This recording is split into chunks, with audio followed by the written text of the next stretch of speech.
mata pelajaran IPS terpadu. Yuk kita belajar ilmu pengetahuan sosial dengan mudah dan menyenangkan. Semoga kalian selalu semangat ya, walaupun masih belajar di rumah. Nah, kita mulai yuk.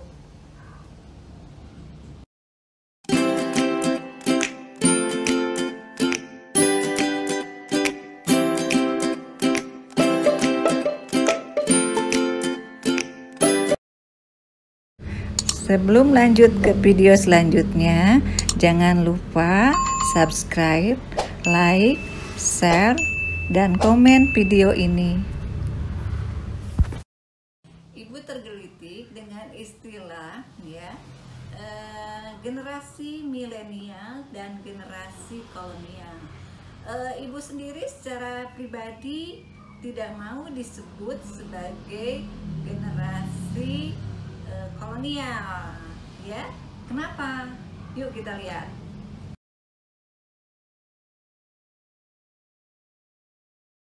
Betul, istilah milenial itu menunjukkan istilah untuk generasi muda zaman sekarang, dan istilah kolonial itu menunjukkan generasi-generasi yang lebih tua. Walaupun ibu generasinya lebih tua, ibu tidak mau disebut sebagai generasi kolonial ya, karena generasi kolonial atau arti sesungguhnya dari kolonial adalah masa di mana bangsa Indonesia memasuki zaman penjajahan ya. Zaman penjajahan Indonesia itu bisa dikatakan zaman kelam ya, zaman kesengsaraan bangsa Indonesia. Tahukah kalian berapa negara yang pernah menjajah Indonesia? 1, 2, 3, 4, 5. Banyak ya, banyak negara yang pernah menjajah Indonesia. Yuk kita lihat periodisasinya.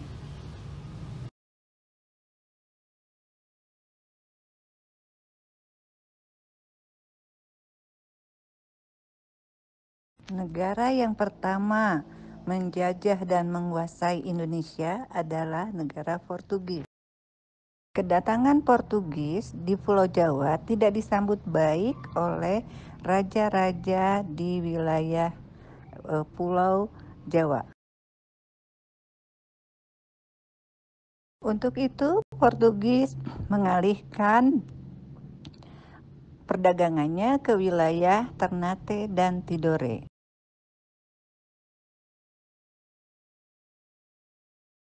Ketika itu, Ternate dan Tidore sedang berselisih paham.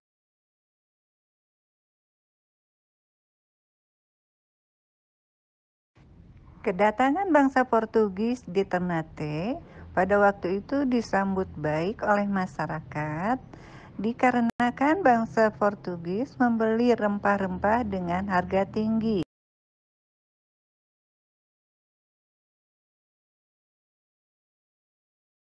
Di samping itu, Portugis diminta bantuan untuk menyerang Tidore serta membangun benteng ya, Saint John.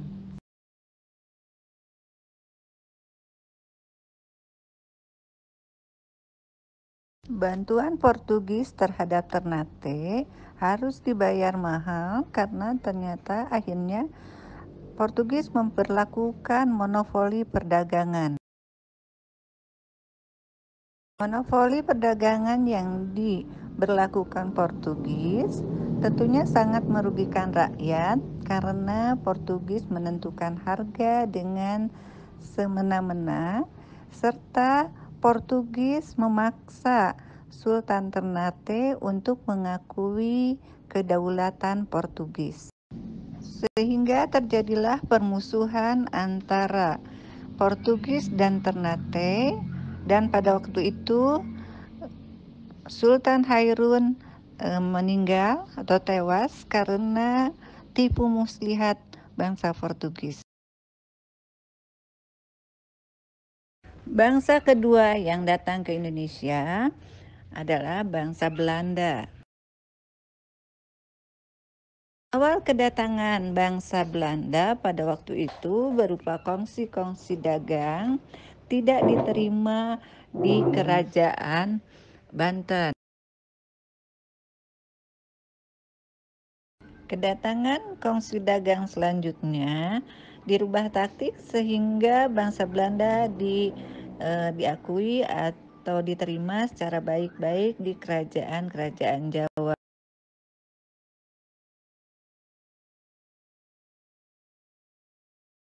Tidak terjadi perselisihan antara kongsi-kongsi dagang Belanda, maka dibentuklah kongsi dagang VOC yaitu tahun 1605 sampai 1799. VOC mengalami keuntungan yang sangat besar. VOC pun sama memberlakukan politik monopoli.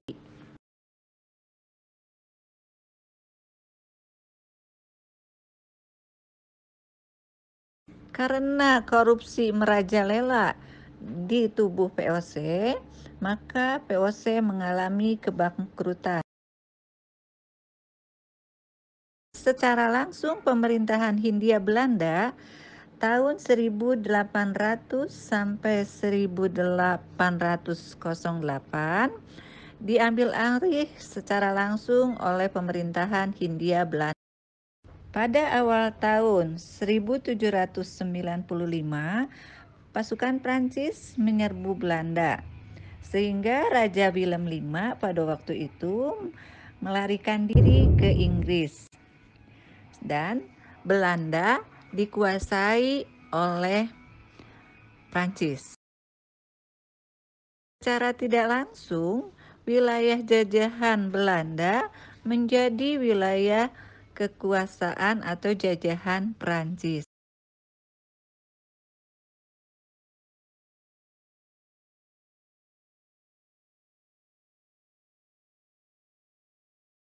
Prancis menugaskan Herman William Danles tahun 1808 sampai 1811 di Pulau Jawa. Tugas utamanya adalah mempertahankan Pulau Jawa dari kekuasaan Inggris. Masa pemerintahan Gubernur Jenderal Herman William Danles inilah dilaksanakan kerja paksa. Jalan yang dibangun secara paksa oleh Danles dari Anyer Panarukan, yaitu di pantai utara Jawa, kurang lebih sepanjang 1000 km. Ketika Pulau Jawa diperintah oleh Gubernur Jenderal Jensen pada tahun 1811 menyerah ke tangan Inggris dengan perjanjian kapitulasi Tuntang pada tanggal 18 September 1811.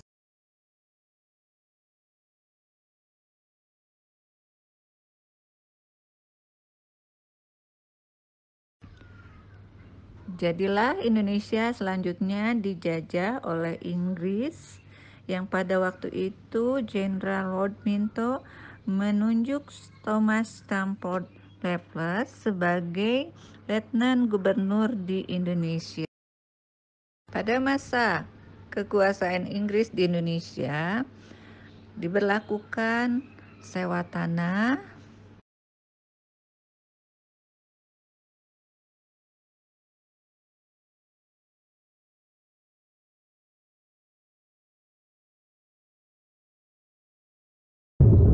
sementara itu di Eropa terjadi perang koalisi dan pada perang ini akhirnya Napoleon Bonaparte kalah ya, sehingga dibuatlah Kongres Wina tahun 1814. Selanjutnya, antara Inggris dan Belanda diadakan Convention of London tahun 1814, di mana isinya Inggris harus menyerahkan kembali wilayah jajahan Nusantara ke Belanda.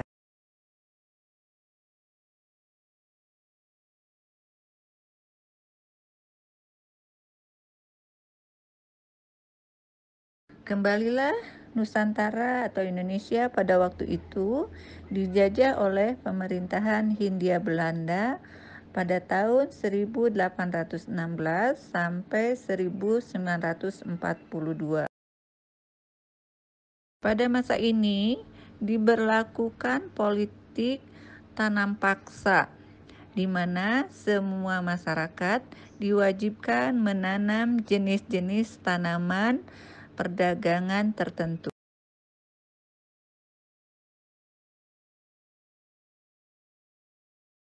Selanjutnya di Asia Timur Raya berkembang kekuasaan baru di bawah pimpinan Jepang. Jepang menguasai Indonesia setelah mengalahkan Belanda tahun 1942 ya, dalam perjanjian Kalijati tanggal 8 Maret 1942 yang ditandatangani oleh Gubernur Jenderal Tervorten. Perjanjian ini Belanda menyerah tanpa syarat kepada Jepang, dan secara resmi Indonesia mulai dijajah oleh Jepang.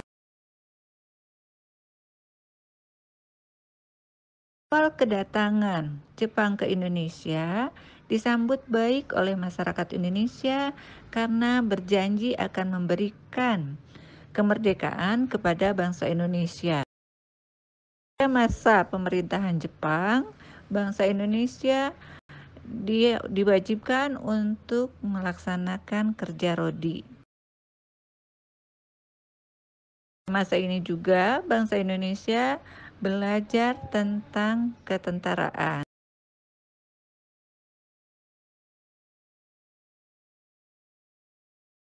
Janji hanyalah janji, pasukan Jepang tidak kunjung memberikan kemerdekaan ke bangsa Indonesia.